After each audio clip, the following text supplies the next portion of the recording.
Tiger, represent. Well, I hope you can get in on this 8 clap, Adam, because I feel like it's only right that we start this hang live with an 8 clap with my fellow alum, Bill Walton. Bill, are you ready? I'm ready, Monique. Let's go. Here we go. Get it. And 1, 2, 3, 4, 5, 6, 7, 8. C. LA. UCLA. Fight. You know what? Technology does not let us be great sometimes, but it's okay. We got it in. That's checked off my bucket list now. So excited to be here with you guys. Bill, I just got back, Monique. I just got back from game 1. I got my credential right here. I'm going to just put it on. And when I was there, yes. I somehow, some way, I feel terrible, but I kind of bogarted this guy who was he was working their security, and he had a 75 pin, NBA 75 pin, and so I kind of asked him for it. I kind of leaned on him, and I didn't have any money on my pocket because Laurie wasn't there, so I couldn't pay him. But Laurie and I will be in Boston for game 3 and 4, but I don't think he'll be there. He's working in Chase Center. Yeah. I love that you were there, though. Tell me about what was the energy like, game 1 in the Bay? Like, what was it like being there? Well, Chase Center. Adam, have you ever been to Chase Center? I've never been.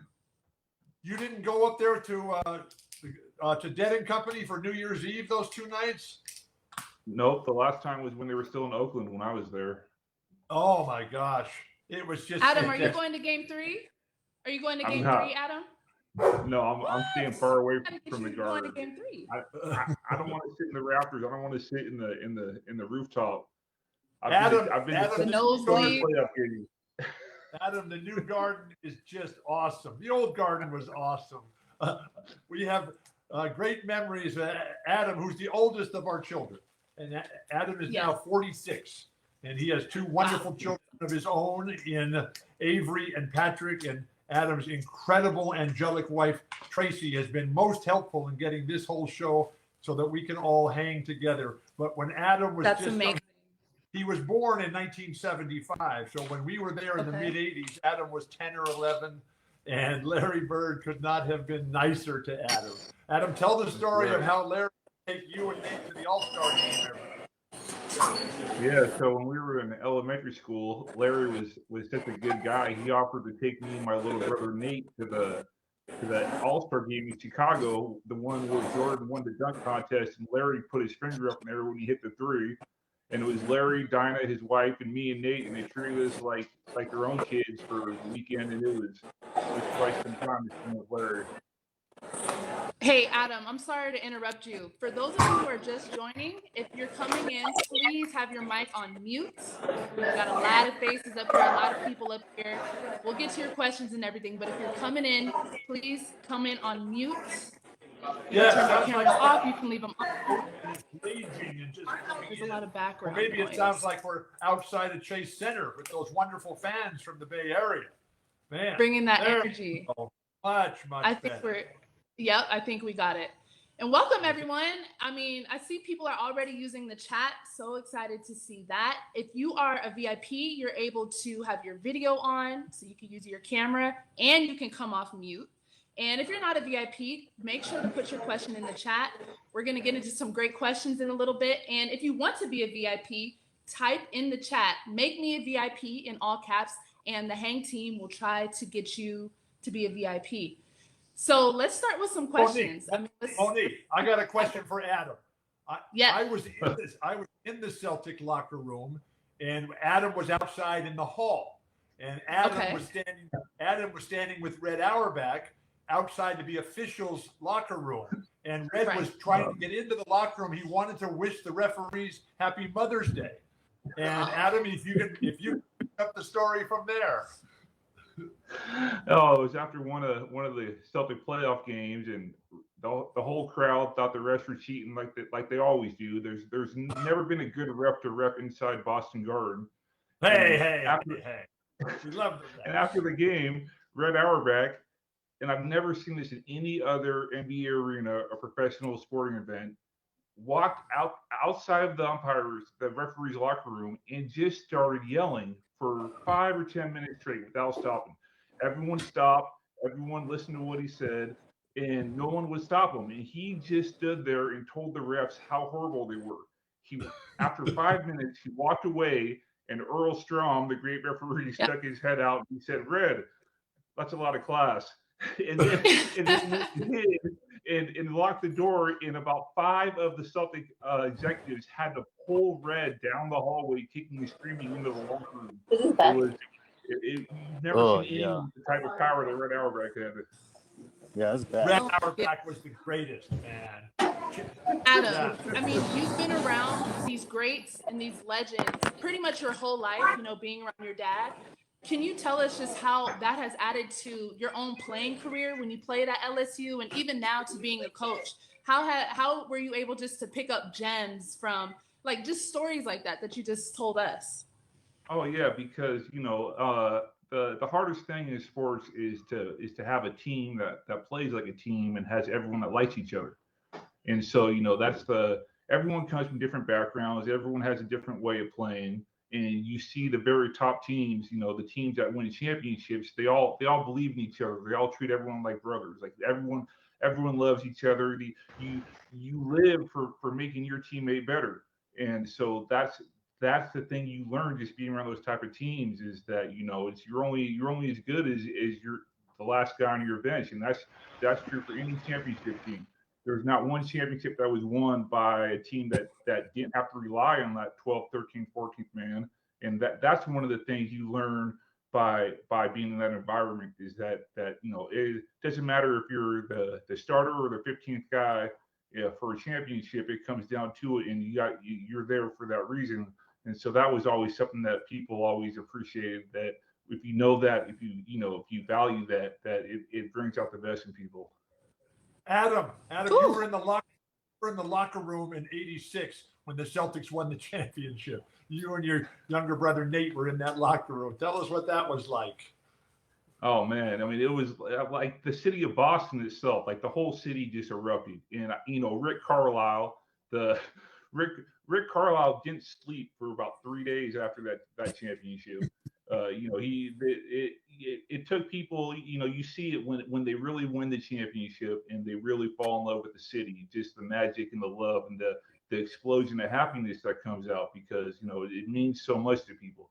It's their life, and they spend all their whole life waiting to see one championship. And so when it happens, it's amazing. It's just, you'll never forget it. It imprints on you, and it bonds you, and it really, the whole city, everyone involved, top to bottom, from the entire city of Boston wins a championship when the Celtics win the championship. Adam, Yeah. You mentioned Rick Carlisle not sleeping for 3 days. I woke up after the championship. I woke up the next day and I don't know how that happened. I think the audio had went out. Bill, can you repeat that? Yeah. You had what? What did you said you had what? What, Adam, you mentioned Rick Carlisle and not sleeping much after the championship. So when I woke up in Cambridge, in our home in Cambridge on Shady Hill Street, just up from Radcliffe and Harvard Square, I had Rick Carlisle's T-shirt on, and I don't know. Oh my goodness! I don't know how that happened. But, wow. And the funniest part of the story is, if you know Rick Carlisle and you know just how serious he is, the fact that he didn't sleep for 2 or 3 days tells you enough, because he's the last guy in the world you would ever think that would happen to. And I mean, that's just what it brings out in people. I mean, it's like the week after the Celtics win the championship, it's the whole city turns into a party. It turns into a Mardi Gras, so to speak, or for the whole city of Boston. It's really something to see, and it's what it's what they know, it's what they love. So Adam, you were 10 years old time, and so when we were coming down the stretch for that championship run in '86 with the Celtics, we were out one night after one of the games in the closing stages of the season. We're all having a good time, and somebody comes up with this idea of, hey man, we're really close to the championship. How about if nobody takes another drink until we win the championship? And then everybody goes, yeah, I'll drink to that. And then about 30 seconds later, Kevin McHale looked up and he said, well, well, we're going to win the championship this year, aren't we? And we did. That's incredible.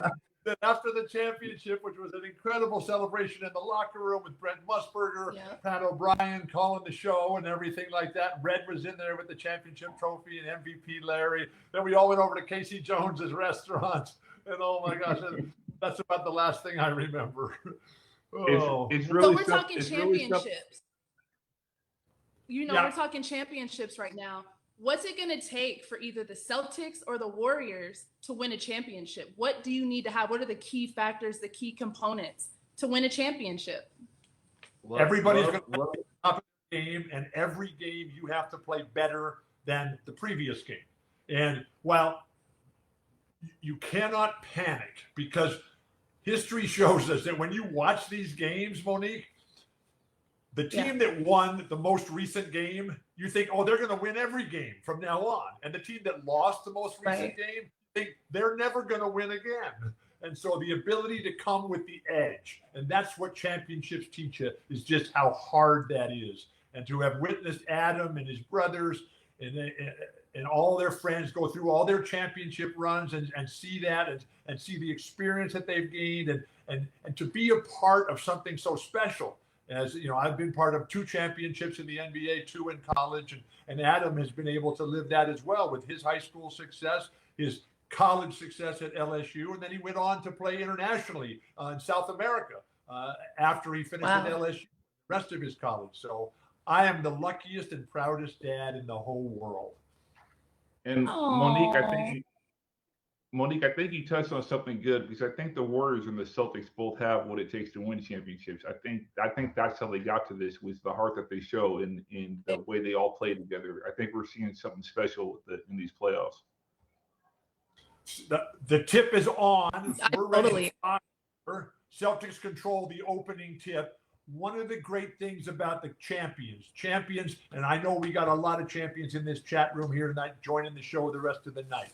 Champions delineate themselves, define themselves by their mental acuity and their emotional commitment.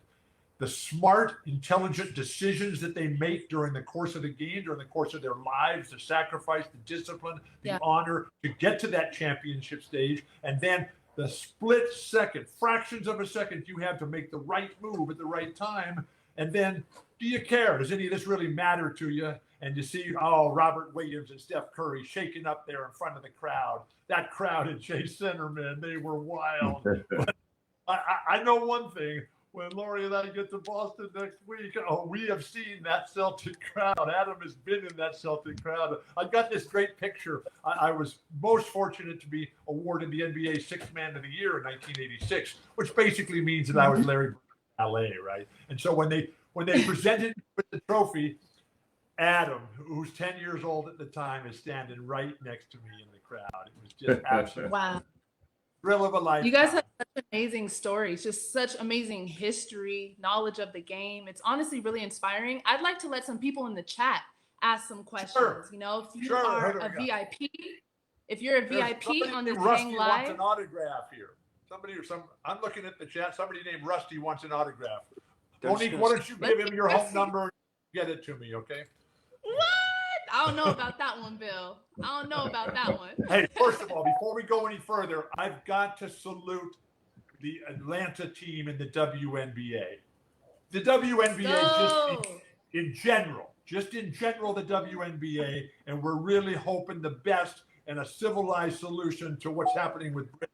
But here's a situation with the Atlanta WNBA team. You guys have led the charge for a long time now. And our world is a better place because of you and all your teammates and all the people there in Atlanta who are making this world move to a better location. Thank you, Bill. Are you coming to a game this year? I love the WNBA, man. Are you coming to a game? Yeah, well, I'm hanging here, man. I can't go right now. Okay, we're hanging for now. We'll talk offline. We're hanging for now. Bill, John Klein asked, hey, Bill, who's your X factor on the court right now? I don't really believe in an X factor because X is like I think 24th or 25th letter. If we have to get to the 24th or 25th option, I like the idea that your best players have to outplay their best players. And so Jason Tatum and Smart and Jaylen Brown, they've got to all outplay Steph and Clay and Draymond. If that happens, whoever wins those matchups, they're going to win. Now, Al Horford had a magnificent game. I mean, I was there. I was there with Mickey Hart on Thursday night. And we had the time of our lives. We had great seats right up close. It was so intense and so fierce. And for 3 quarters, it looked like Golden State was the better team. Golden Team was the better offensive team, and Golden State was the better defensive team. And then they were down 15. The Celtics were late. Now, I'm a Celtic.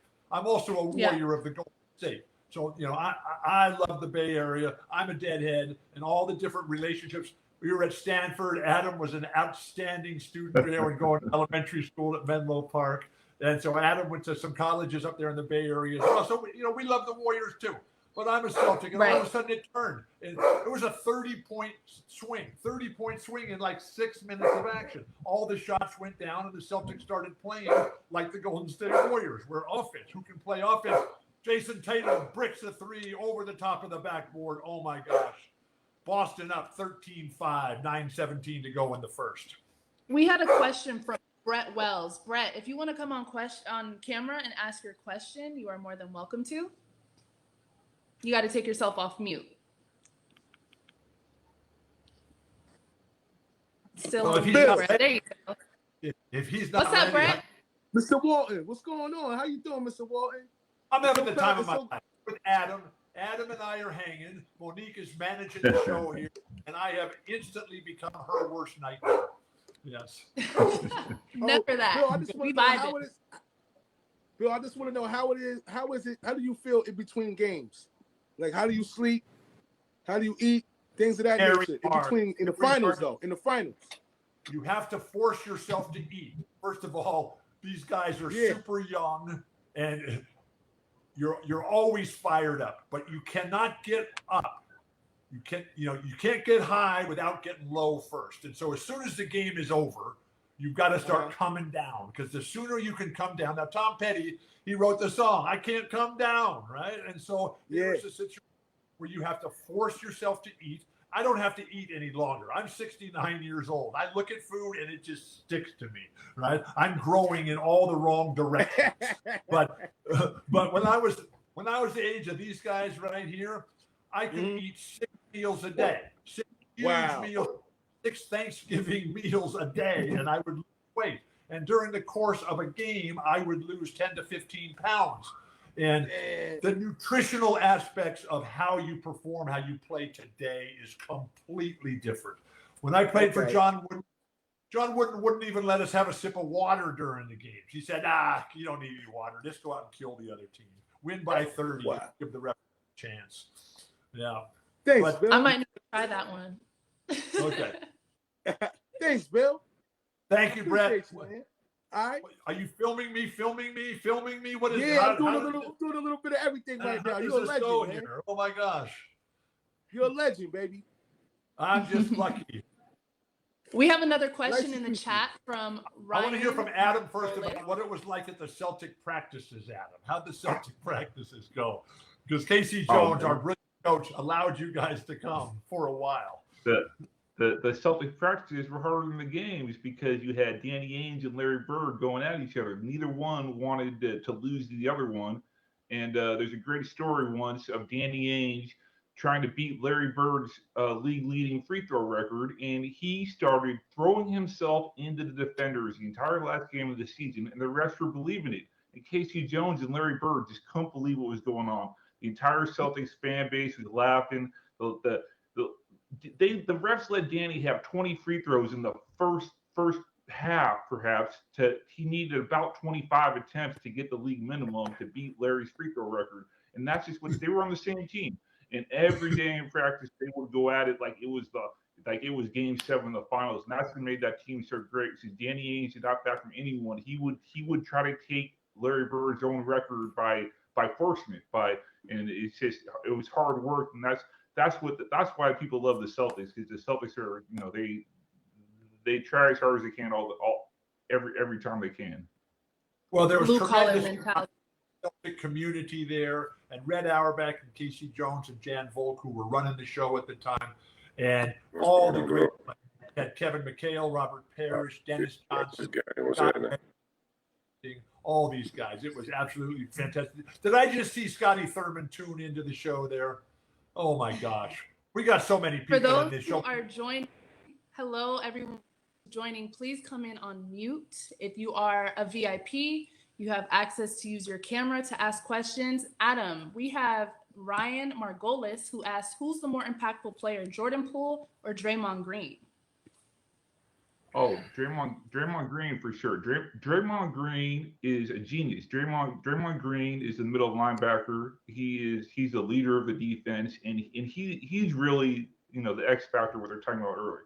Draymond Green is good enough to win this series himself. We just have to see it from him. You know, he's getting older. He struggles sometimes with his passing, but I mean he's such a great player. There's nothing that Draymond can't do or needs to prove to anyone. But he really is, you know, he's someone that can't be stopped. He's almost a Hall of Famer, you know. He's in that category. So Draymond is something special, and if he can step up and bring it like he can, he's a series changer. One of the amazing things about Draymond, I don't know how long he's been in the league now, but I mean, Draymond played. I don't know. Draymond's been in the league a long time and a lot of games. Yeah. He's still capable of being the fastest player up and down the court. When you think of like Magic Johnson, you know, Magic was Luka in that Magic was much better with the ball than without the ball. But when Magic had the ball, he was just so fast. And Draymond, I see him run up and down the court after all these years, and he is just flying. What a body, what a skill package, and so versatile all the time, and so willing to sacrifice his statistical game for the greater glory of the team. Right. Bill, did you like playing against players with those types of aspects and characteristics to their game, like just the workhorse, get up and down, make you work hard and keep you on your toes? Well, the best player, Monique, that I ever played against was Kareem, by far. There wasn't even close. Now, Larry was the best player I ever played with. The greatest teammate that I ever had was Maurice Lucas from the Blazers, and also Marquette, Butch Lee's territory out there. But here was Maurice Lucas, who is the namesake of one of our other children, Luke, who just took the job coaching assistant with J.B. Bickerstaff up in Cleveland. And what an opportunity that is for Luke. And so, but the guy who was really, really tough for me was Artis Gilmore.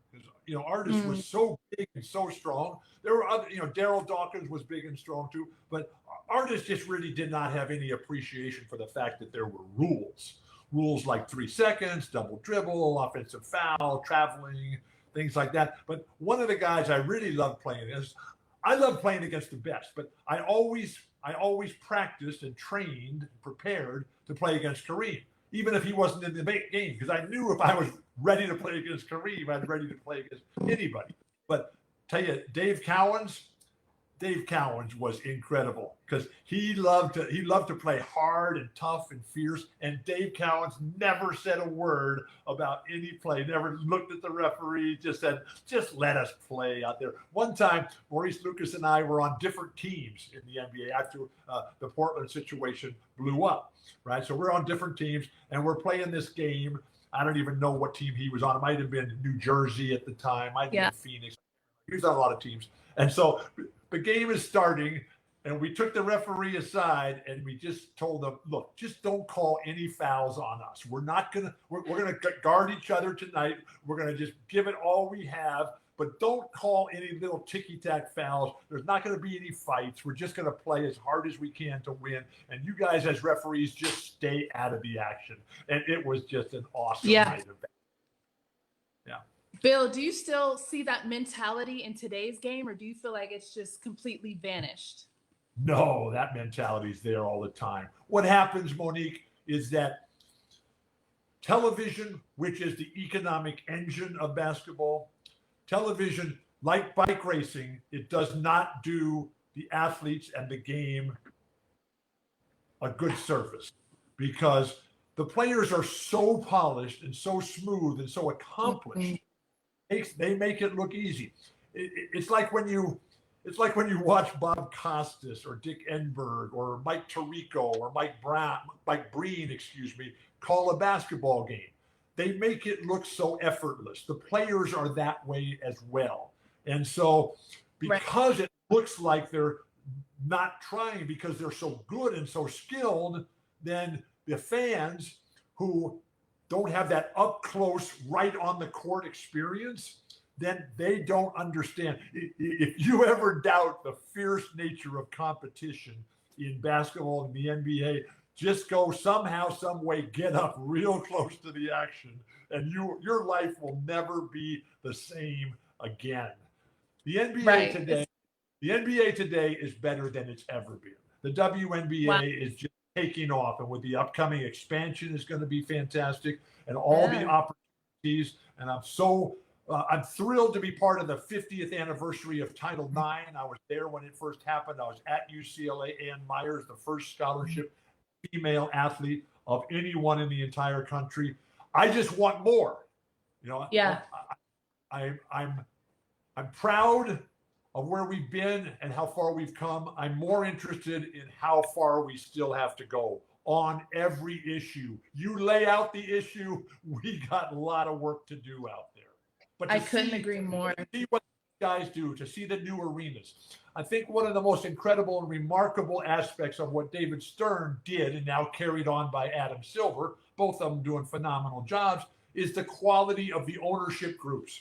And if you look back, I just read a couple of fantastic books about the NBA. The first one, Joshua Mendelssohn's The Cap, which is the story of Larry Fleischer and how David Stern worked together to build the modern day NBA. Then Lee Montville's Tall Men, Short Shorts, absolutely incredible. And then with the focus now and with the direction and everything moving towards legalized gambling, I went back and read Charlie Rosen's The Wizard of Odds, ODDS, and just staggering books. And so it just, I love to read. My mom's a librarian, and Adam. It's that UCLA education. You got the best education in the world. That UCLA Connect, Monique, you don't have to tell me UCLA is. Adam and all his brothers, and Harmony and Cam and Luke and Nate and Chris, they all heard UCLA the whole time. In fact, when Steve Lavin, who just took the job here at USD, the Toreros, when Steve Lavin came, he's the coach at UCLA at the time, when he came to recruit Luke and Chris, he sat down at the dinner table, and Lori had prepared this massive feast and everything. And so I looked at Steve across the table. I said, okay, Steve, we got Luke and Chris here. I want you to tell them something about UCLA that I haven't already told them. And so Steve would laugh, and we went right on with it. And congratulations to Steve Lavin, who helped us yesterday. We just dedicated a refurbished park down at South Mission Beach Sports Park, a place where Adam grew up playing all the time. Basketball, volleyball, body surfing, frisbee, you name it. Mission Beach. What you got, Adam? Monique. So Bill says the game today is better than it's ever been. But I got to tell you what, the 64 finals between the Warriors and the Celtics, that was something else. I think he's fooling himself thinking that Bill Russell and Will wouldn't have a chance against these guys. They might be better today, but that 64 finals was something special for someone who saw it. Dad, what did you think about when you were a kid growing up watching those finals?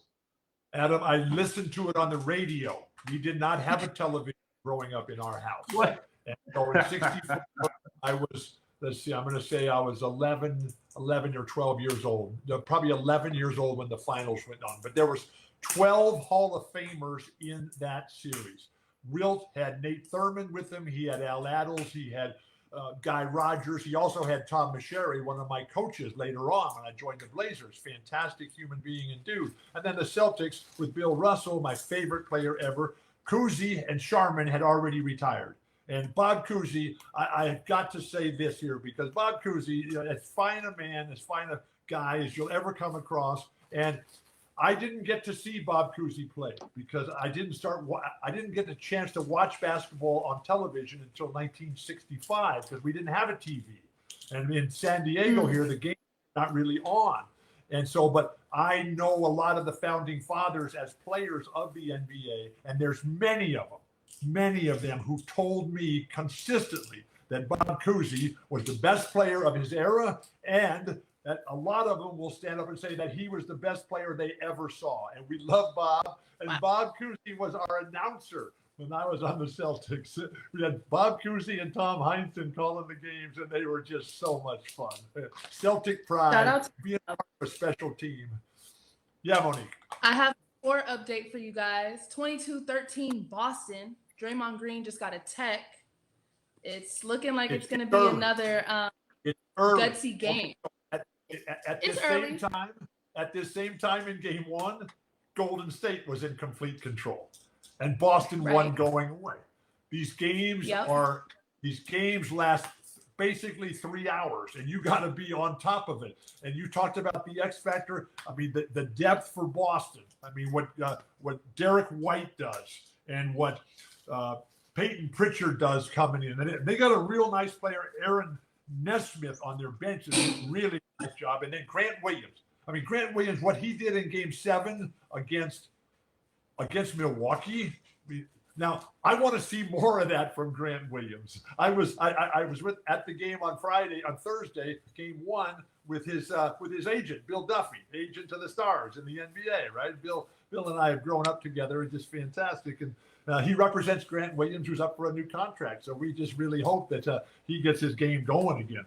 And my biggest wish for the whole series is that everybody stays healthy. And I'm sad and disappointed that Robert Williams, as great as he is, man, because I was watching him coming down the stretch before he got hurt, just at the start of the playoffs there. And what a force. And he's got such an incredible future ahead of him. And it's just tough to see him struggling and laboring. But, they got Gary Payton Jr., Gary Payton II in there. Gary Payton, his dad. Oh, my gosh. I used to call all of his games. He's a Conference of Champions guy. Now, there's so many Conference Champions guys in this NBA Finals. Celtics have 3 of them all playing key roles. Jaylen Brown, and you got Derek White and Peyton Pritchard, and then the Warriors. I mean, that's basically the Conference of Champions there. And nice to see Andre Iguodala get back in there. When I said that the NBA is better than ever, what's better than ever? I'm not saying that any one player today is better than Kareem, who was the best I ever played against. Bill Russell, my favorite player ever. But these are the legendary players who changed the game.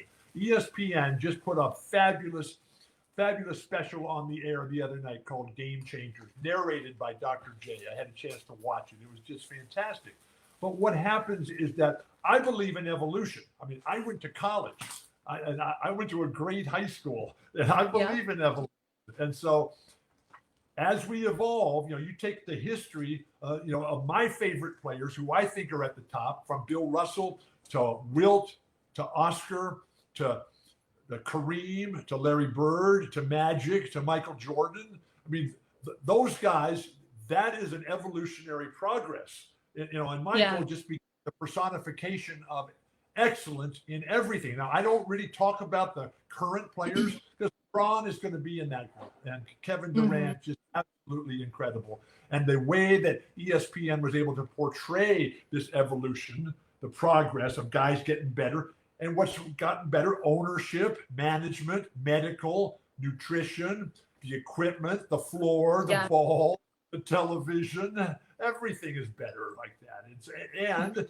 And with the new media rights deal coming up in just a few years, although there is an opt-out coming up very soon, that exercised last time, the salaries right now, from where we are right now, they're going to be 3 times as high in the next media rights, because that's how much money is out there. And that's the value, that's the power. And that's why David Stern and Adam Silver, who are really one and the same. They're different personalities, but their role is the same. And they have taken basketball and they have made a business out of a game. And 100%. That is the huge. And I love that you say.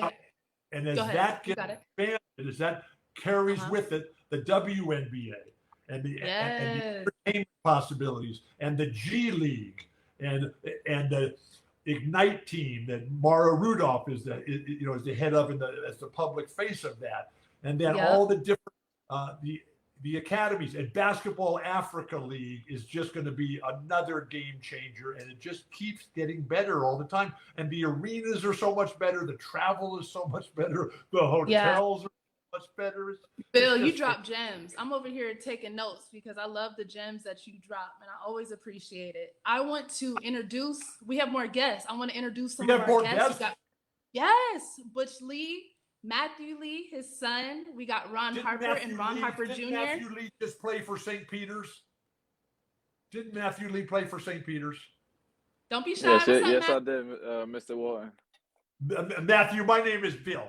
My name is Bill, and this is our son, Adam. And I know your dad, and I've known your dad his whole life. And I had St. Peter's all the way, man. That was just fantastic. I know you ran out of gas there against North Carolina. That was a truly great team. But what you guys did, Matthew, that was just, it was a classic example of how great sports is. The way you pulled the whole country together and you gave us a reason to believe, because there's nothing like beating the big guys. And you had them up, man, and you beat Kentucky, and it was, oh my gosh, and John Calipari, oh poor John. And every time they talk to John now, they're going to ask him about St. Peter's and what a job John Calipari does. But you guys just took it to him, and you played better, and you won the games, and it was just fantastic. Congratulations, and welcome to Hang. Nice to be hanging with you. Yes, sir. Thank you. Welcome Thank you. everyone to the Hang platform. So excited to have everyone here. If you're coming in and you're a VIP, ask questions, interact in the chat. We have some legends here on the stage, so please get your questions in. You can come on video if you're a VIP, and if not, you could be made a VIP. Just ask in the chat, and I think the Hang team will get you there. I have a question for Matthew Lee. Matthew, what's next for you?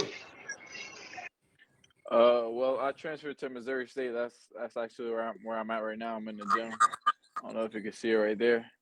Wow, you're in the gym. I transferred over here yes, sir. So I transferred over here, and looking forward to having a good season over here, and hopefully getting back to the tournament. Now, I'm just going to take a wild guess and stab at it that Missouri State is in Missouri. Yes, it is. Okay, and what part of Missouri?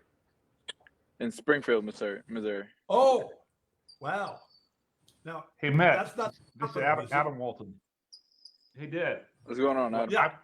Hey, Matt. Hey, when I was in high school, I played in the Tournament of Champions in that arena.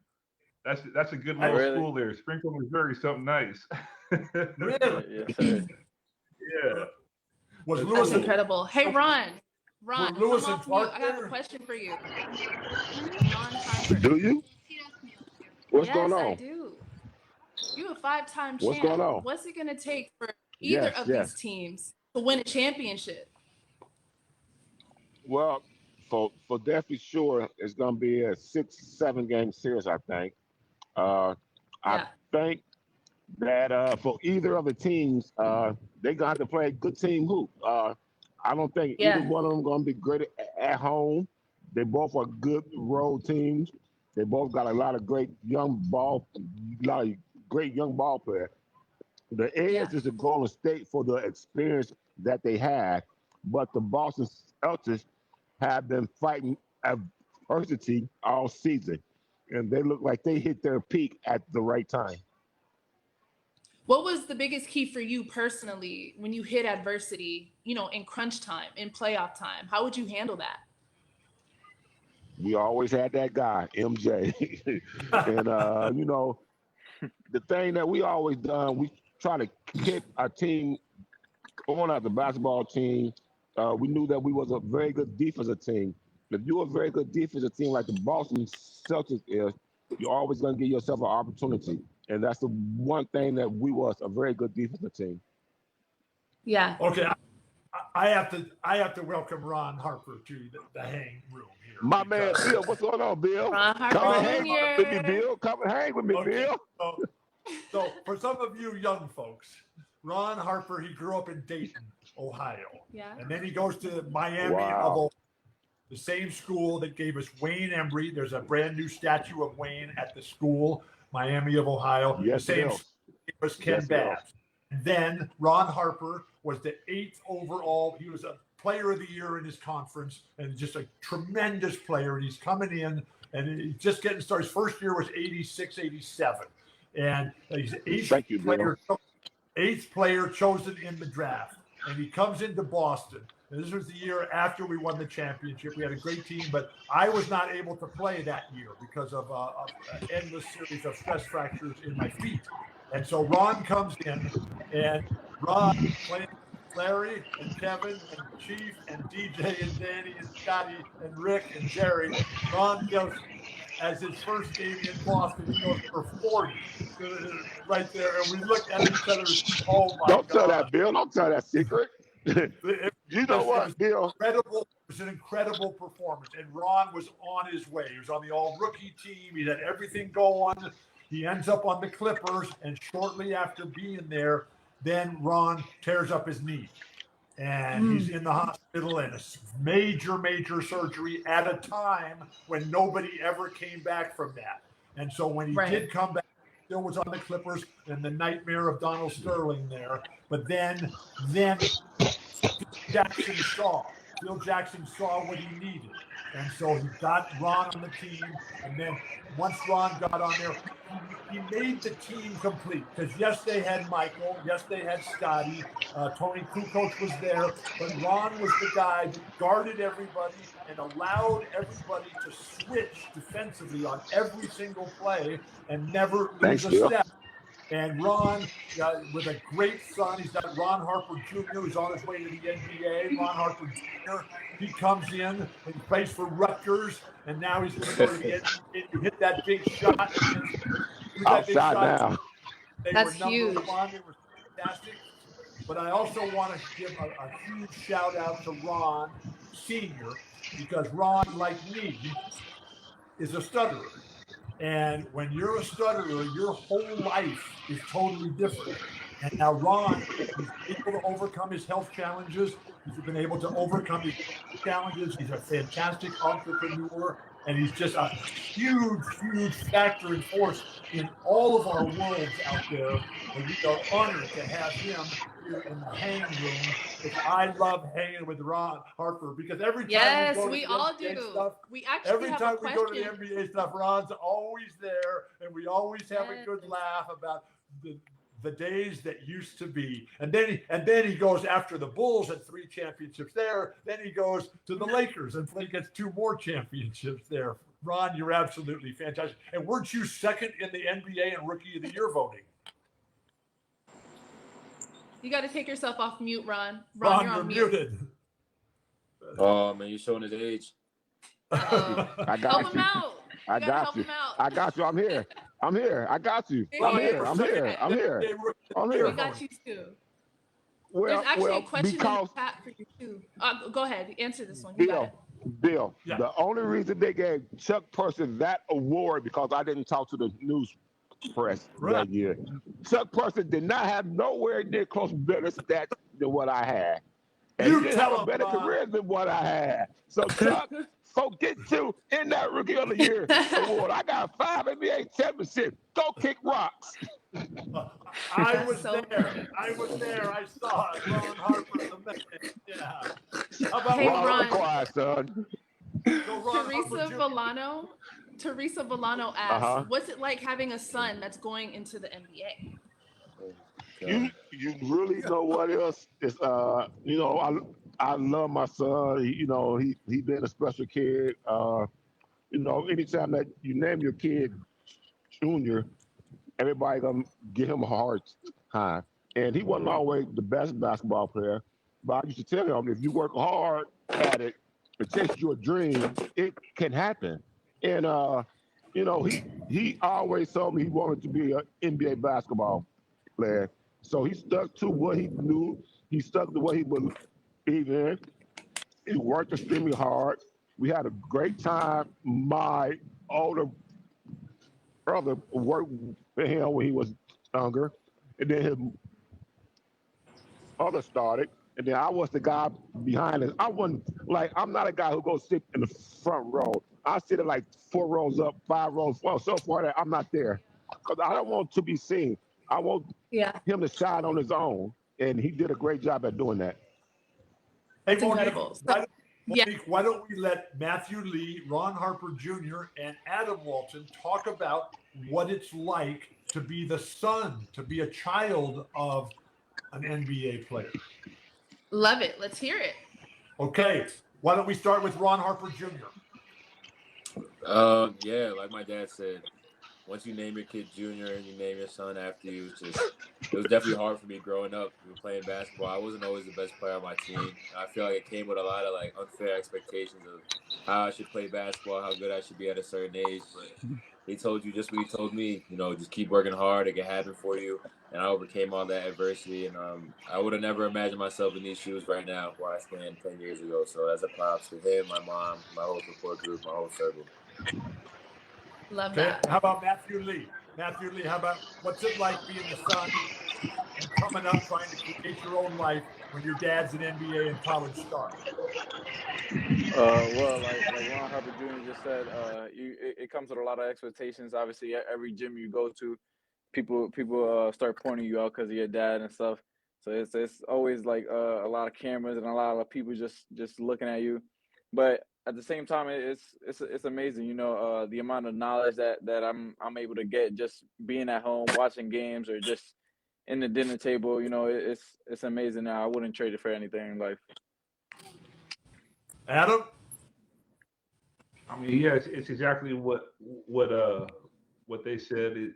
The thing is though is that you're prepared for it because you're used to it, because people always try to take extra shots at you because they know who you are, but being from that environment, you already know that trash talk is just part of it. So you handle it better because you know it's meaningless. It's just people's words, and you can keep busting them on the court, and they're going to say what they want. It's really it's people like to pick up on it, but it's not an issue when you're actually a player. So, okay, back to the three guys. This is for all of you. Talk about the sacrifices that you have to make as a child because your dad is not always there. And Ron's out winning the championships. Butch Lee is winning the championships. We're gone. We're in our own careers and lives, and we're not there every single night.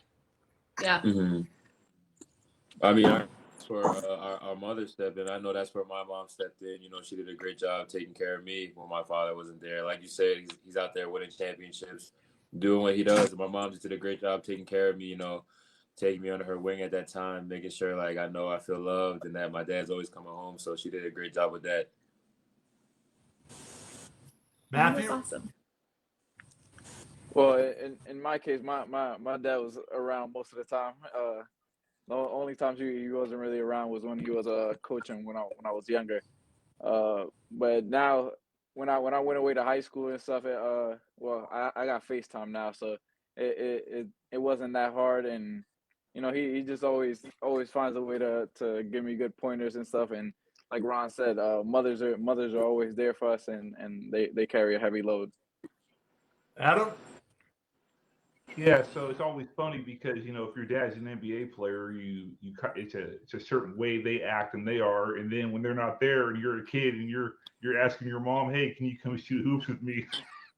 you don't figure it out until later. They might not have the same abilities your dad has. Hey, Bill. So I'm so happy you brought Father's Day is around the corner, right? And we have some amazing father-son duos in this chat right now. And Academy has actually given gift cards, and they have some great Father's Day gifts. So if anyone is looking for a Father's Day gift, click the link in this hang, actually. It should be at the top to check out some Father's Day gifts. And let's do a trivia question. Okay. Hey, hold on, Monique. Hold on, Monique. Ron's got something to say. Hold on, Monique. Yeah. Whatever you buy your father's on Father's Day, he don't need no more silk socks, no more silk ties.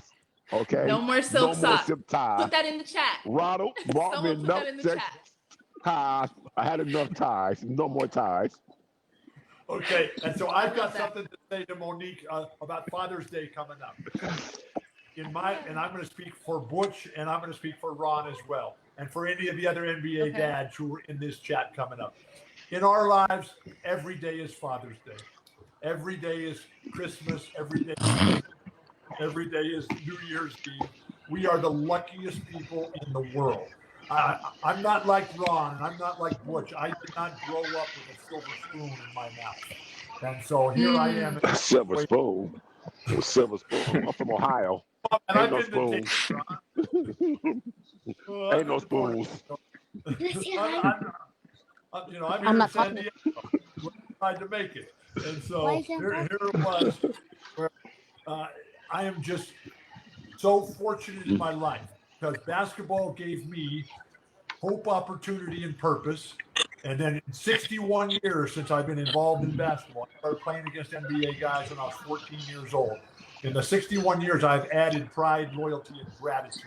And so I am Incredible. so proud. I'm so loyal and I'm so grateful. And Adam, I thank you for your sacrifice and all your brothers and Harmony and everybody who's had to suffer because I am who I am. And so, but it's great to be with you here today, Adam. I have How's- William Playtech in the chat, how's and he the has a game going? question. William Playtech, you could come on camera. Come ask your question. He has a question for Ron Harper Jr. Yeah, great. Let's get a score update. Hey, Celtics Ron, 31, 30. what is your favorite memory as a Rutgers basketball player? My favorite memory making as a Rutgers basketball player is definitely making the NCAA tournament my junior year during the COVID year, because the year before, Rutgers hadn't been to the NCAA tournament in 29 years, and the season got canceled because of COVID, but we definitely would have made it. So I feel like my teammates, the staff, the fan base really took that hard and kind of made it like a personal mission to get back to the same place the next year. So I remember the last regular season game on the year when we picked up a road win against Minnesota, and it was real fulfilling because we knew at that point in time that we were going to the tournament, and we were just praying for not another shutdown. But that was definitely my proudest moment as a Scarlet Knight. What about the shot against Purdue? It's getting old. Everybody want to talk about it. Everybody gonna show it to me. But that was a great moment. That was a great night. But just making it to the NCAA tournament was just better for me. I want to buy that shot on Top Shot. That's what I want to do. That's what I want. Ooh, that's a great idea. Right. Top Shot got to hit me up then. Hey, Adam. You got hit by behind me. Adam, tell the story about when we were driving, in the black Buick down Storrow Drive on the way to the Celtic game in the playoffs. And it was a hot, there's Adam right there. Yeah, we're getting ready to throw it down. I think he's throwing it down and I'm sending it back. Yeah, very nice. We got some images, some Father's Day images coming up. I love this one of you guys, Bill and Adam. This is a great photo. That's in the backyard where Adam learned how to play. Adam just was torching everybody. And then when Larry and Dinah came to stay with us, that was a time. But Adam, if you can tell the story when we were driving in the black Buick to the Boston Garden and the traffic was really bad, and I'll let you pick it up from there. Yeah, it's a really great story about Boston. So, we're going to a Celtic game, and there's traffic everywhere. This is before they did the dig and put everything underground. And so we get off the freeway, and we got to take the subway to the game because we're going to miss the game. So we see two guys in their early 20s walking down the street. They both got Celtic shirts on. And so Bill says, hey guys, can you do me a favor? And they look, they go, Bill? Yeah, man, what do you want? And he said, hey, can you take my car to the Garden? Drive around back, tell what was his name, Dad? Jim or Jackie? Tell Jackie. tell them that tell them this is Bill's car and they'll take care of you. And Bill handed them the keys, and we walked down to the subway station and took the green line to the Garden. Bill played the game. We went to the locker room afterwards, got everyone together to leave, went to the team parking lot, and there his car was. They had driven the car to the game and had delivered just like they said they would. Bill just handed the keys to some Celtics fans, and that's the type of city Boston is. You guys have some amazing stories. Let's get into a trivia question. Bill, the only person who can answer this is Bill. The question is, Bill Walton was one of the most successful big men to ever play the game. 3-time NCAA Player of the Year, NBA Hall of Famer. You know, these are big shoes to fill for today's players, literally and figuratively. Which of the players in today's NBA Finals wears the same shoe size as Bill Walton? We have A, Jason Tatum, B, Robert Williams III, C, Draymond Green, or D, Grant Williams. And the winner gets an Academy gift card that I will pull out of the hat. Answer in the chat. Whoever answers in the chat first, you get the gift card. And Monique, I will supplement the winner's prize by sending them a personal memorabilia package. I love it. And we have a winner, Eric Dinkfeld. Eric Dinkfeld. Yep. All right, let me pull from the hat. Eric, you get a $100 Academy gift card. Hey, congratulations. Yeah, thanks. Okay. You're so welcome. So, and like I said, if you tap in on the pop-ups above, you could see some amazing Academy gifts. It'll take you right to the site from this hang. So Yeah, Monique, what you got? What was the answer? The question was shoe size, right? It was size Robert 17. Yeah. Robert Williams III. Size 17. Robert. Yeah. I thought I heard you say Grant Williams. Grant Williams is a little guy. No. Size 17. Robert Williams. And so is this dude Eric over here? Is that the winner? Eric, raise your hand. Okay, so you send the people that hang, you send them your name and address and your email, and I'll send you something from the house here. Yeah. You got that? So it's tied up. Second half. Put those pictures of Adam quarter. Walton up again. Put those pictures up. One more time, Bill. Put the pictures of Adam Walton when he was a little boy up there again. Okay. We'll get that going. So, yeah, let me just, because I didn't get a chance to see him. I was talking. And no worries. I texted the hang crew, so they should be putting those up soon. I thought we actually have pictures of. Oh, I'm only hosting. I don't do the tech. I'm only hosting. I'm only here to talk and have a good time. Here we go. The hang team is working hard for us. Adam, nice. Okay, now on the left, that's Adam at the championship parade.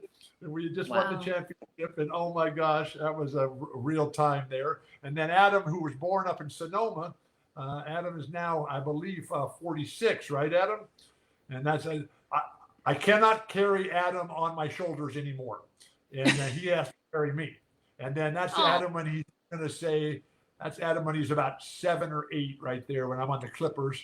And we're on our way to Boston, and Adam used to come and sit on the bench with us there. And he's fantastic. Yeah, so Monique, Sidell 3 will tell a great story. All the Clippers tell a great story about, when they first show up for the Clippers, and it's the fourth quarter, and all of a sudden Bill's kicking them off the bench.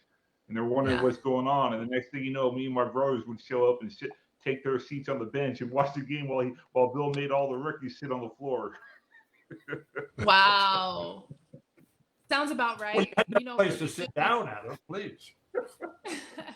Hey, Brett Wells has a question, actually. Brett, you can go ahead and come off of mute and ask your question.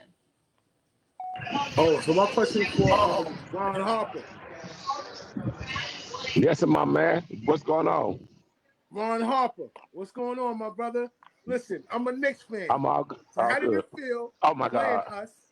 Yeah, you already know. How did it feel playing us? Come on, I know them Oakley hits was, I know, come on, let me know about that defense, that Mason defense, that 90s defense. Well, Charles Oakley is a very great and dear friend of mine. We all know New York was very tough, a defensive team. When you got Oakley, Asen, Ewing, Stark, we know you're a tough guy. You want to be tough all the time, but you never won. We sent you home early. Just tell them we respect you a lot, baby. We respect you a lot, and we love New York City. But But you know one thing, you never got past us. Okay, But great once job, on Ron. a bad call. Brett, yeah, yeah. Wasn't that Hugh Hollins that made that call? Hugh So Holland made Brett, that call, Bill. Hugh Holland. yeah, I was there. So Brett, I got something for the Knicks for you with Adam, since this is a children's celebration here. We're on the Celtics, and we're going to play at the Knicks on Christmas Day. And so we fly down there, and Adam comes with us. And Casey Jones said, "Yeah, come on, let's go, Adam. You're part of the team." And so we get down there, and we're warming up on the court. And Patrick Ewing was just getting started in his career. And Patrick is nice and as fine a guy as you'll ever come across, and just fierce and tough, and great player, but an even better human being. And so he sees Adam hanging around the court, and he comes over to Adam, and he looks down at him, and he says, young man, what's your name?" And Adam looks up at Patrick, and he says, "My name is Adam Walton." And he points over at me warming up on the court over there and said, "That's my dad over there." And so Patrick takes Adam, puts his hand on his shoulder, and said, "Adam, you just come with me. This is my gym. This is Madison Square Garden. This is not Boston Garden. This is Madison Square Garden. You come and you just be with me all day." And so Patrick took care of Adam all day long. It was just so fantastic. Adam, your That memories sounds of like that day. Yeah. So as a kid, I remember two people. I remember Patrick Ewing and Kareem Abdul-Jabbar because they were the two biggest people I'd ever saw in my life, other than my dad. And Patrick Ewing, he was a very cool guy, and he took me around Madison Square Garden, and I got to be the Knicks ball boy that day on Christmas Day when Rory Sparrow brought the Knicks back for a great win against the Celtics, who were really going for the all-time record, and that loss was just it was a tough loss, but man, the Knicks, their crowd loved them. Madison Square Garden was a great place, and I got to be a Knick ball boy for the day because of Patrick Ewing, and it was just an amazing experience. That's incredible. So in that, Hey, we have some more guests. Bill, we have some more guests. We actually have who else we got? three-time NBA. We got three-time NBA slam dunk champion Nate Robinson and his son. Oh, And y'all can come off mute. Say what's up. How y'all doing? What's up? What's up? What's Good. up? How's everybody doing? Hey. Hey, Welcome Nate, to the Hang my Live. man. How Nate, you where doing, at? Nate? Are you watching the game What's right good, now? Ron? How you doing, baby? I'm doing hello, good, Nate, man. Happy to see you, my man. I love your career, and I wish you many more life, love, and happiness, my brother. Thank you, man. I You've appreciate been a it. very good Thank you, friend my of mine brother. I for a long appreciate time. it. Thank you. Nate, how you Nate, doing? are you watching Bill this Walton? game? I'm Mr. Good. Yeah, I'm good. I'm watching the game. Warriors taking so What are many your bad thoughts so shots. far? They can't get a groove right now. It Steph seems Curry like just it's tied going it up. back and forth. Yeah, it seems like Yeah, it's going forth. back It's a and nice forth. little tennis match. Nice little tennis match. Energy seems crazy though. We're tied up. It's Yeah, it 40-40 is. for those of you who maybe aren't watching. If you have questions, we got legends right now in this hang. If you have questions, Can I just put say your something questions in the about Nate chat. Robinson? Can I say something about Nate What's up, Robinson? Bill? What you How got, cool Bill? he is? Because I had the privilege of broadcasting Nate's career, and it was just wonderful Wow. to see him go to University of Washington, where his hometown up there is. He's a star playing for Lorenzo Romar, and it's just fantastic, and all good things happening. Gets drafted, plays a whole bunch of years in the NBA, and then plays on the Celtics. And then, he plays for other teams as well. He goes over to Europe and plays. And then he does all kinds of different stuff. He starts playing in the NFL. And then he starts going into boxing and everything. And he wins the slam dunk contest 3 times. Nate, how tall are you? About 5'6"? 5'9". Put some How old- respect on it. On a good Bill. day. 5'9". I'll say Come 5'9". on I'll say now. 5'9" on a good day. So every day. Yeah, is a but good you're day. you're the true giant in a world of shriveling midgets, Nate. You're fantastic. How many Thank years you, were man. you I on the appreciate Celtics there? And you were on the Celtics I with was in Shaq. there for 1 year. Yeah, Shaq. Yep, for 1 year. Yeah. And was Gary Payton there then too? No, he wasn't there. I had it was me, Shaq, of course, Kevin Garnett, Ray Allen, Paul Pierce, Rondo, Kendrick Perkins. So yeah, we had a Nate, you nice see little these squad. photos? Do you see these photos on Yes, the that's screen, me and my Nate? son. That's me and my son, Namir. That's That's so cute right there. So I remember that day. where were these photos taken? Do you remember? Can you tell us a little bit about these photos? So, yeah, so the one on the left was me and my son at one of our home games. He always wanted to come down to the floor, but me as a young player, I was kind of nervous and hesitant. So I used to come to the game early. So I came to the game early one day just to get some shots up with him, so he can run on the court and run around. And we got a chance to take a picture in the front, on the Knicks home court. So that was a special day, being in the garden with me and my son. And then the one on the right is in Houston when I won my first dunk contest. He was trying to run on the court the whole time when I was dunking. And when I won, I wanted to bring him up with me to share the trophy. So that Hey, really Nate. meant a lot. Jake Moe asked, what's your best memories in college and in the NBA? Oh, man, one of my greatest memories in college. Oh, man. I would say getting this cool dunk against Arizona. Okay. Was in my sophomore season. I got was one of the best dunks in college at that time. Made like number 1 on SportsCenter, and we ended up beating Arizona 3 times that season. We was the first team in college history to ever beat Arizona 3 times in one season. Nobody's ever done it, so that meant a lot. And was in Luke the on NBA, the team? I was. No, he just left. He left. I played against your son my freshman year. Yeah. Yeah, that team that he had, they beat us a couple times, two times that year. One in a home biter that was they won by like 3 or 4 points at home. They had a great team with him, Iguodala, Salim Stoudemire, Jason Gardner. They had a nice squad that year. Yeah. Well, you guys always had That's a nice awesome. squad. We're right up there, top of the conference. Yeah, Romar coached us up pretty well. We brought a team. My first year he was there, we went 9-19, and then the next year we went 21-9, 21-9 or 21-10, and then the next year we went 29-5. And you made the tournament every year, right? And you were like all conference. We went to the tournament. And all conference, yep, all right? conference player, second team All American. Yep. And first round draft pick of the Phoenix Suns, but you never played for them, right? I know. Yeah, I got traded on draft night. I think they traded me to New York, and got to play with guys like Stephon Marbury and Jamal Crawford, who I played high school basketball with. So big shout out to JC, big shout out to Jamal Crawford. But yeah, it was a great experience, man. The NBA treated me so well. The fans, and from even the fans on the road, they always showed love. They always cheered. They always supported the guys that are playing. So I had a wonderful time for 11 years. Hey, Hey, Nate, what would you say is the key for? Sorry, who was that? Say it again. Hey, I got something to ask you. There you go. Tom Rothman. What's up, Ron? Okay, we see the jersey. We see it. Ron Harper's got a question. Hey, who was your favorite small basketball player in the NBA before you got in the NBA? Oh man, my dad used to always tell me stories about Vinny the Microwave Johnson. So when I was a kid, that's something that my dad was always telling me. A guy that come off the bench and can just heat it up.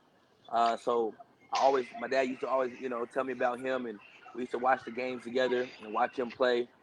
And then when Earl Boykins and Muggsy Bogues and Earl Boykins, when they came to the league, my dad was like, if they can do it, you definitely can make it. And I was like, man, he believed. My dad believed I could do it. I knew I could do it.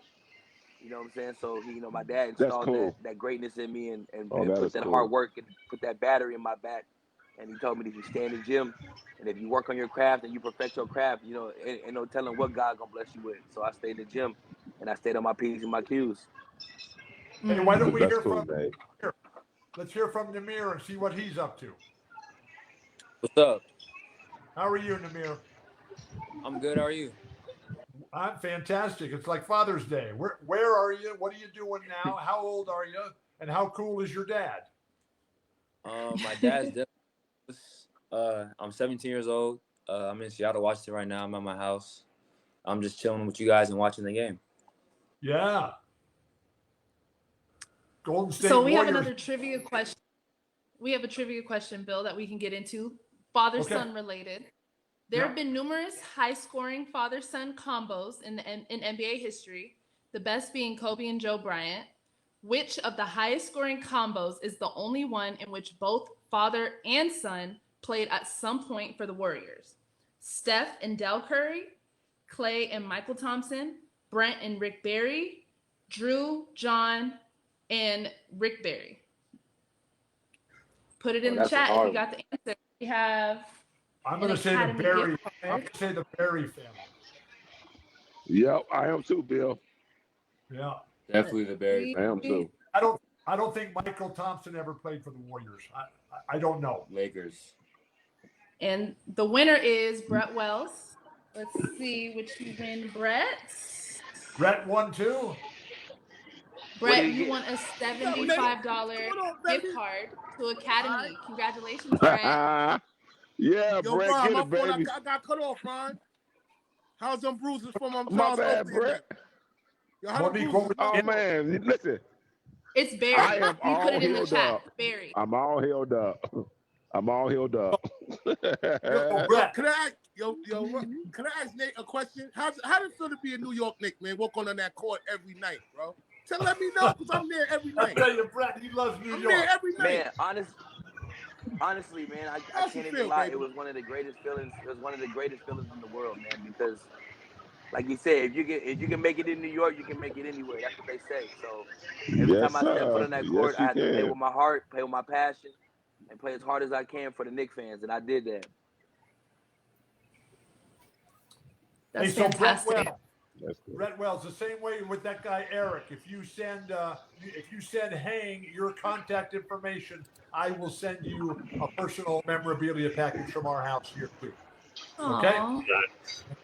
Hey, Bush Lee, you're holding an Academy ball. You're holding that Academy ball. What is that? Every day you get.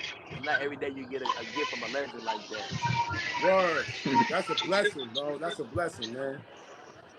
Yo, Ron, man, you need to talk, man. Monique, I got a question here. Monique, I got a question. You got it. What you got, Bill? So Nate Robinson was talking, and this is for Brett, because Brett clearly loves New York and the Knicks, right? So Nate, you were talking about Stephon Marbury, right? And so I called all of his games too. And it was fantastic because our son Adam, who's on the show here today, Adam went to France and played in an international tournament when they were in high school. And Adam and Steph Marbury went together. Adam, tell us those stories. Yes, so I went to France for the World Championships under-17 team, and Stephon Marbury and Felipe Lopez and Alvin Sims were on those teams. And man, I mean, you talk about Steph Marbury is one of the greatest players of all time. And at the early age of 17, he was already NBA ready, and to where he was like the best player in the world at that age. It was an amazing experience to play with him. That's fantastic. Cities you go to France, Adam, and how long were you over there? We were there for about a week. We were up in the north of France, right by the Belgian border for the World Championships. Lithuania took a bus to get there. The Kenya team was just, I mean, they were just amazed to be in Europe. It was just a really great time. A lot of bonding between high school kids and from all over the world. Lithuania at that time was just coming out of the Cold War. Kenya was, it's just, Kenyans had like a one pair of shoes to share among themselves, and we had a bunch of Americans who were based out of New York and Kentucky on that team. Travis Ford's dad was running it. The New York Gauchos were involved, and that's how we had all those Kentucky and New York players. But I mean, it was quite an experience. But back to Stephon Marbury, I mean, he's a Hall of Famer for what he was able to do at that age. There's no one that could do what Stephon Marbury could do at the high school level.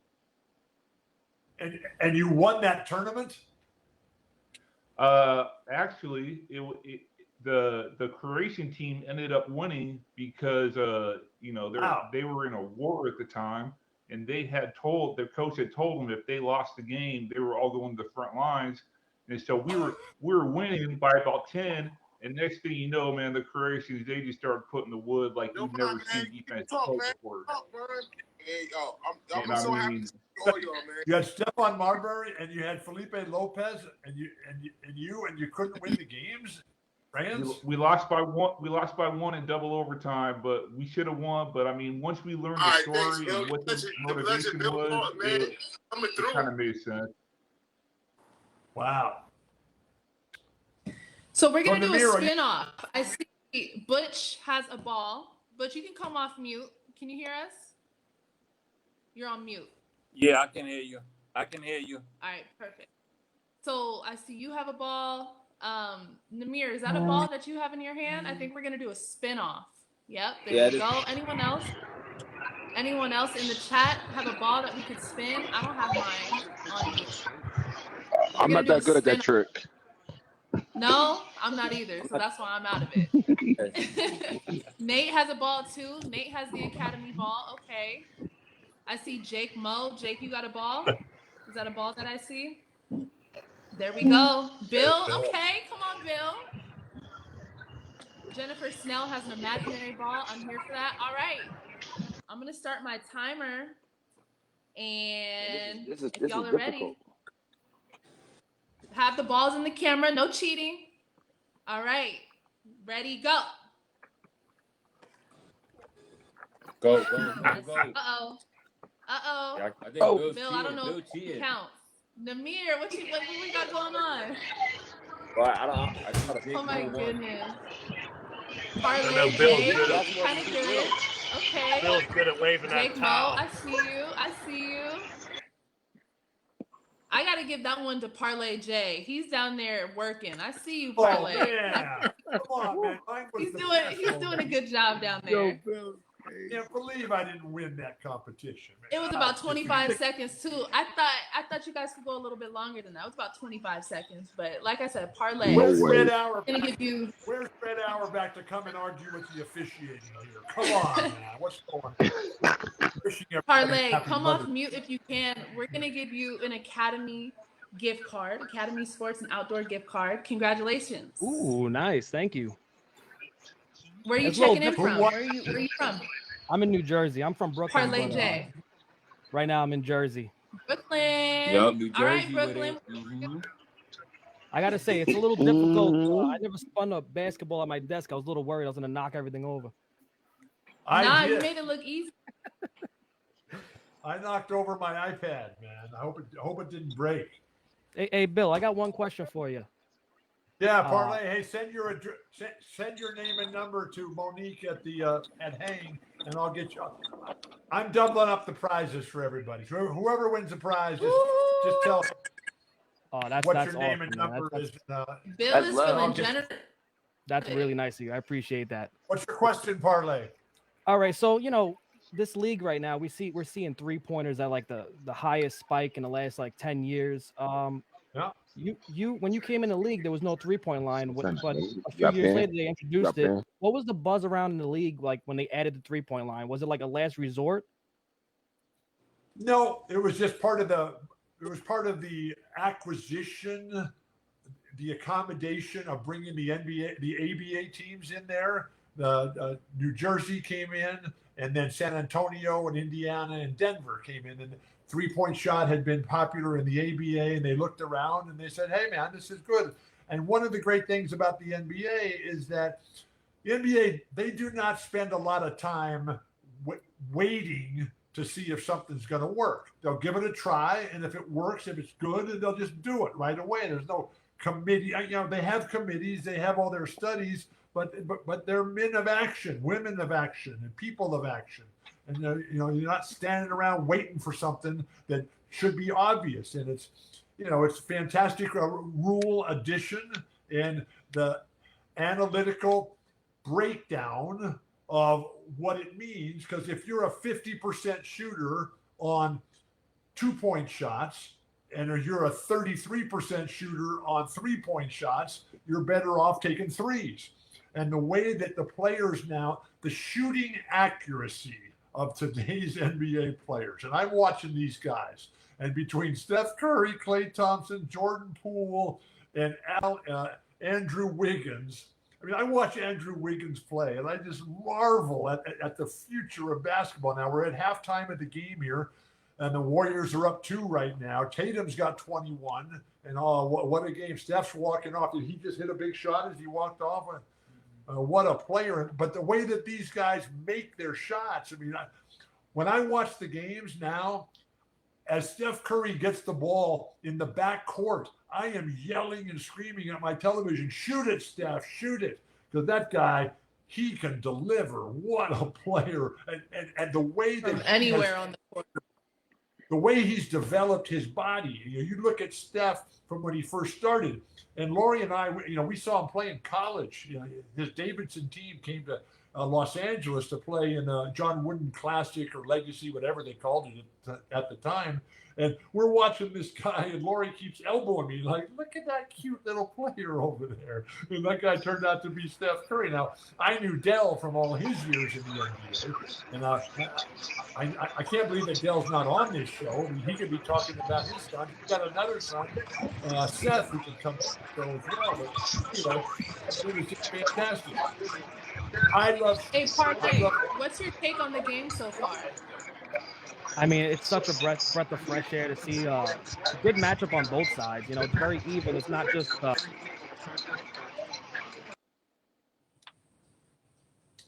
Parlay, you're on mute. You muted yourself. Wait, am I unmuted now? There we go. No, I don't know. I just feel like this is such a breath of fresh air. It's like this is the perfect matchup we could have asked for in this playoffs. Like, there's not a one side of teams just lighting up the other team. It's like there's such a good balance of defense and offense. And if this series goes 7 games, this might be one of the best finals we've seen in the last decade easily. It's just such a good matchup. So even. And that is represented by the ticket demand.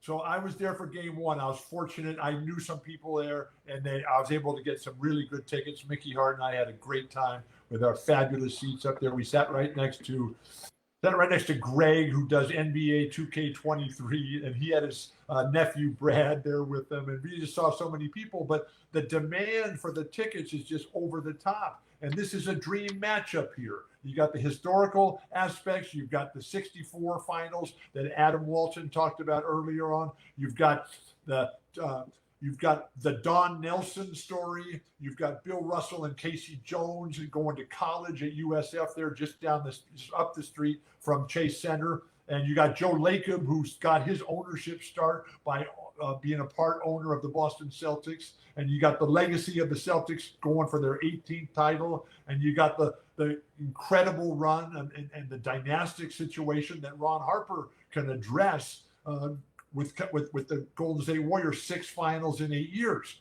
Now, Ron Harper said it at the beginning when he was talking. He said he thinks this series is going 6 or 7 games. I want overtime in every game. I just want him to keep going. All I want is more NBA basketball. Well, hopefully you get it. I think we have time for another trivia question. This one, Matthew Lee, you can't answer this one. The question is, Matthew Lee was a super important part of St. Peter's Cinderella story in March Madness run 2022. Which team did St. Peter's beat in the first round? Purdue, Murray State, Kentucky, or Duke? Whoever puts it in the chat gets an Academy Sports gift card. Do we have an answer? Can I answer that too? William Platic, you won an Academy Sports gift card for $25. Shout out to William. Hey. Yeah. That's you, William. What was the answer? Kentucky. That's what I thought. Yeah. Yep. John Calipari doesn't like it when I bring that up. No, I was there with them at the Final Four because John Calipari, he's as great as they come, and he's just fantastic. And he's got the most number of college players currently playing in the NBA with 27.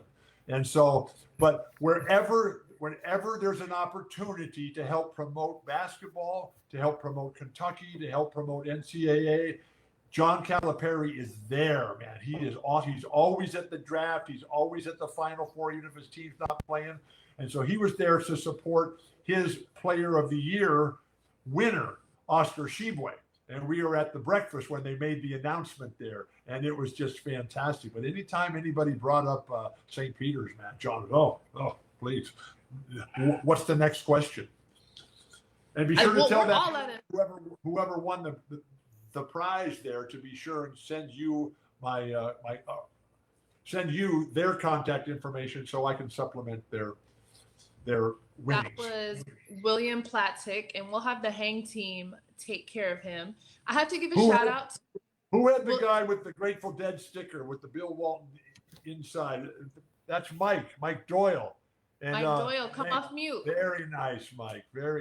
Now, what kind of shirt is that you got on there, Mike? I see. Well, I got the Bill Walton shirt in black, but I had to wear the Larry Bird for tonight for the Celtics. But I got this on as well. Very You out here representing. I like to see it, Mike.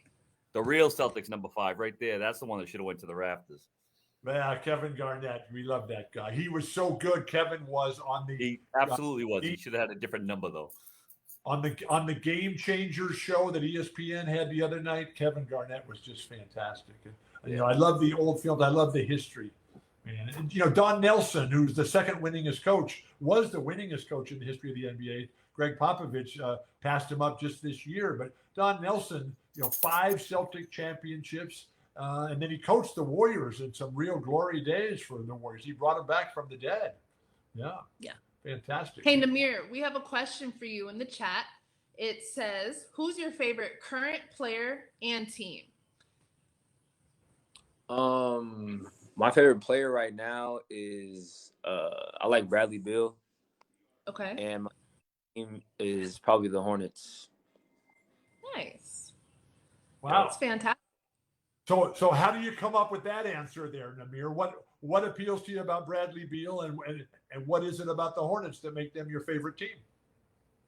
Bradley Beal, I just think he's like a really underrated scorer, and I don't think he gets a lot of credit for like what he does. And I just like his game all around. And my favorite team, I like the Hornets because Isaiah Thomas, he's like an uncle to me. I always hoop with him, work out with him, stuff like that. So, yeah. What a cool dude. Now, you're talking about the Isaiah Thomas from the University of Washington. Yeah. Not the Isaiah from Indiana University and the 2-time champion and the top 50 of all time and the top 75 of all time. Yeah, but that guy Isaiah, man, you're Isaiah Thomas. He's a real player, and what a great dude as well.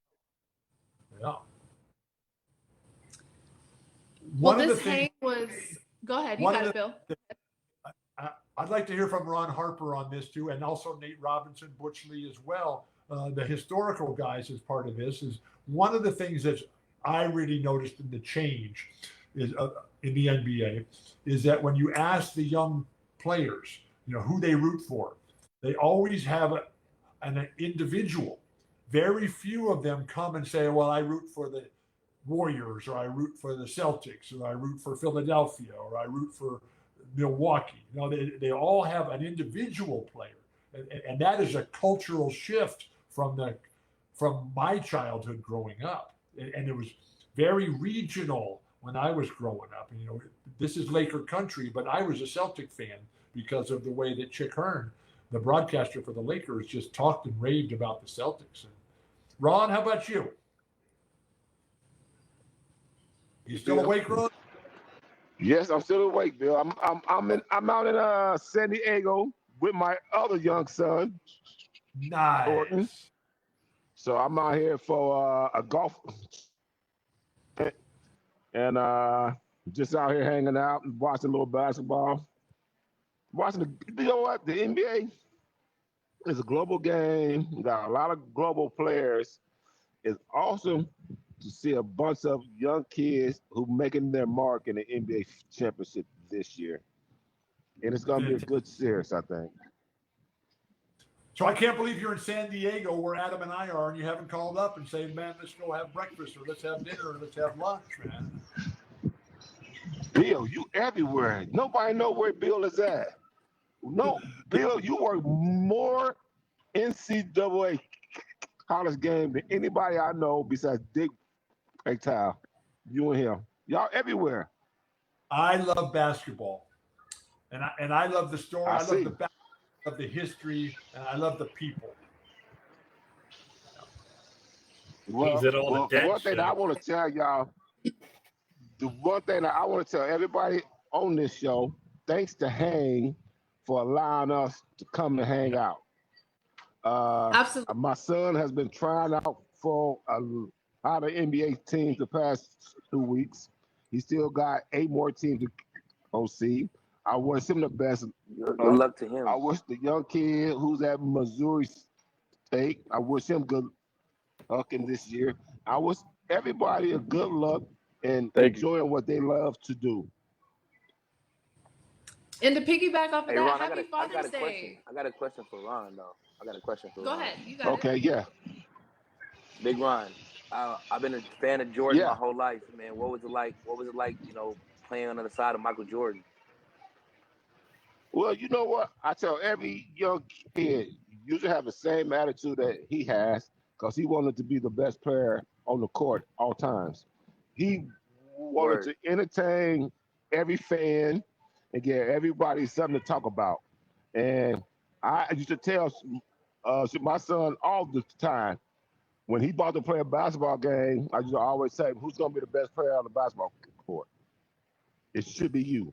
So you should always have that attitude when you step on the court. You should demand the ultimate out of what you put out there, and then nobody could take that away from you giving your all.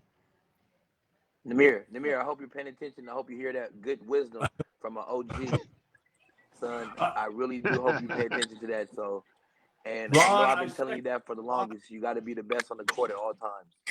Mm-hmm. Ron, I second your emotions there, and I had the privilege of playing against Michael when he was first getting started. I had the privilege and honor and thrill of broadcasting most of his career, and I broadcast his very last game when he was the Washington Wizards playing at Philadelphia. Yep. All the championships that you were involved with. I just did the NBA 2K23 backstory channels, and Adam, I know you were there in the Boston Garden the day that Michael went for 63 points against the Celtics. Tell us those stories. Yeah, so Jordan came in and he just came back from his injury, and he didn't have a very good team around him, but he was unstoppable. You talk about the best player in 1987, and you would think Magic Johnson or Larry Bird or even Isaiah Thomas, but Jordan, that game he elevated himself to something that was godlike, to where no one in the Boston Garden could stop him. He was a one-man wrecking ball, and he almost won the game for him. And the 63 points he put up, if you want a good Michael Jordan game film, go watch that game, because you'll see him go one-on-one for 48 minutes. And man, there's nothing like that game for Michael Jordan in the history books and in all-time great performances in the NBA. And I'd like to hear from Ron about Michael's dedication to physical fitness, the passion, and all the elements of being a great team leader. Well, I always thought that I used to work out and I used to train hard. And when I got to the Chicago Bulls in '95, when MJ decided to come back, he asked me to come and work out. And the first day there was 6:30 a.m. A guy walking down the steps in his house with a cup of coffee and a lit cigar. And I'm telling myself, like, what's going on here? And when he put that cigar down, and when we went to work for that hour, I said, I know why he's the best, because he trains to be that best. And I knew the only way that I could step up and be competing with him is I had to work just as hard as him. And so I worked as hard as him to earn his respect and earn his trust. And then we used to play one-on-one a lot during that year. And when he got that fadeaway shot, and I used to always say, why you want me to play you? He said, because you were one of the best defensive players in the NBA. So I need to see if this shot going to be any good. And so I knew then what it was all about. So, Ron, talk about Michael Jordan as a defensive player and as a passer and as a rebounder. Well, Bill, he's a very eager defensive player who really loved to play defense. He took the challenge hard of being a very good defensive player. He's a very competitor. He ain't gonna pass the ball, Bill. He gonna shoot all the basketballs now.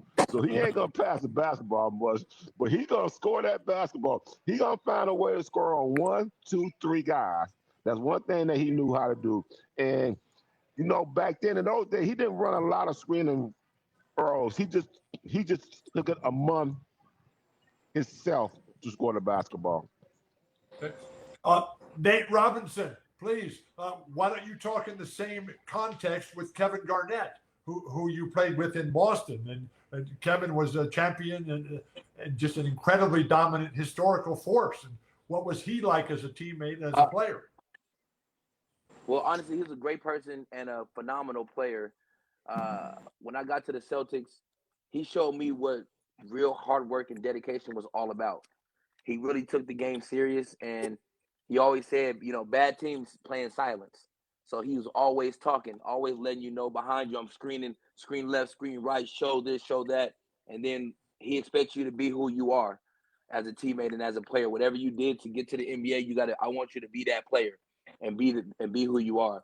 So Kevin Garnett was phenomenal. His defense, the way he played, the way he intimidated people, how hard he played and how much trash talk, and he did it all, man. And KG was such a joy, to be around when I was on the Celtics, man. He made me feel real comfortable being there. Hey, Nate, there's a question for you in the chat. Do you have any connections or stories with Steph Curry or any of the guys in the game?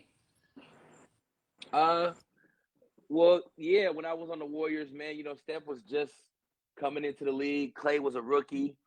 And being a part, of the Warriors at that time, it was good to see them starting to build the team that they wanted around Curry.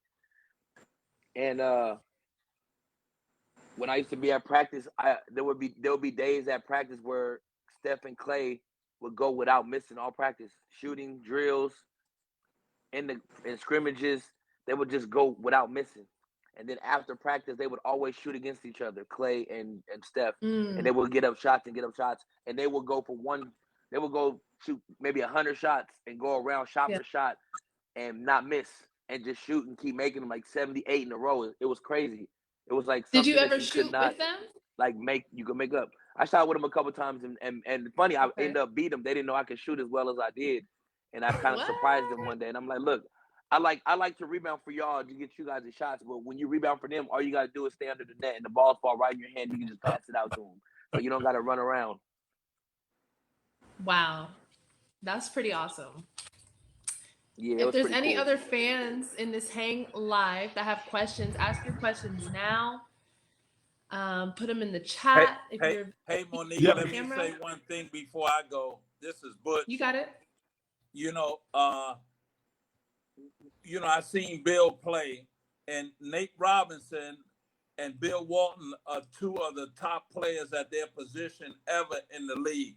And Ron Harper, I haven't heard a lot of people mention Ron, but Ron has probably been the greatest player in the NBA that actually turned from a scorer to a playmaker. I don't think anybody else has reached that level, converting positions as he has. So I want to congratulate those guys, and I see all the Suns doing great things out there. So keep it going. Way to go, Butch. Thank you. Well, hold on, Mr. Lee. Thank you, Butch. Hold on, Butch. Hold on, Butch Lee. I got to give a lot of shout out and respect. That's play on. Get a new and watch it.